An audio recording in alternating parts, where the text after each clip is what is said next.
God.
Kaninang umaga frozen ng surface kasi mababa ang temperature, minus 7 degrees.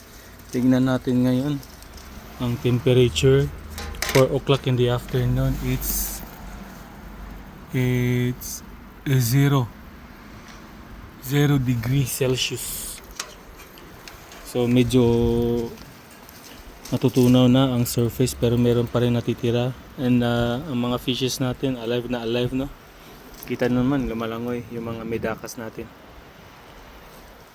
Yung ating goldfish, ranchu. So makapal pa rin, sobrang kapal ng yellow. Ayan, ganyan kakapal ang yellow.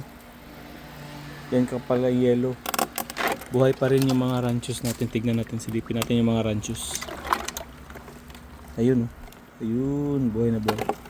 Hindi natin makita kasi hindi malinaw ang tubig.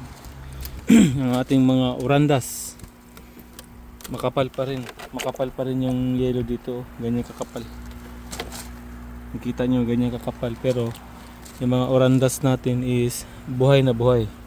May halo tayo dito, orandas, comet, saka pailailang ryuken. So ito naman maganda dito, medyo natutunaw na talaga. So tanggalin natin yung aerator para makita natin ng clear. Ayan yung isda natin guys, mga orandas, ryukin, kaliko oranda, and may blackmore tayo yun. So buhay na buhay guys, kahit nag yellow yung surface. Tinanggal natin yung heater, kapal dito. Pero buhay yan, ayun, gumagalaw. Tinanggal yun natin yung heater kasi ganyan naman talaga sila. Cold-blooded animals yan. Let them be na maginawan sila. Kaya nila yan. Cold-blooded animals nga eh. Yan. So, buhay na buhay. Today is February 9. Today is February 9. February 9, 2026. Kaya nila ang winter. Kayang-kaya. No problem. Ito yung mga future breeders natin. Oranda, Ryukin, and ano to dito. May Au Rancho, yung Blue Rancho, Blue Oranda pala. Ayan, meron tayong ganyan. So, i-breed natin to this year. Hopefully, mag-successful yung gagawin natin project.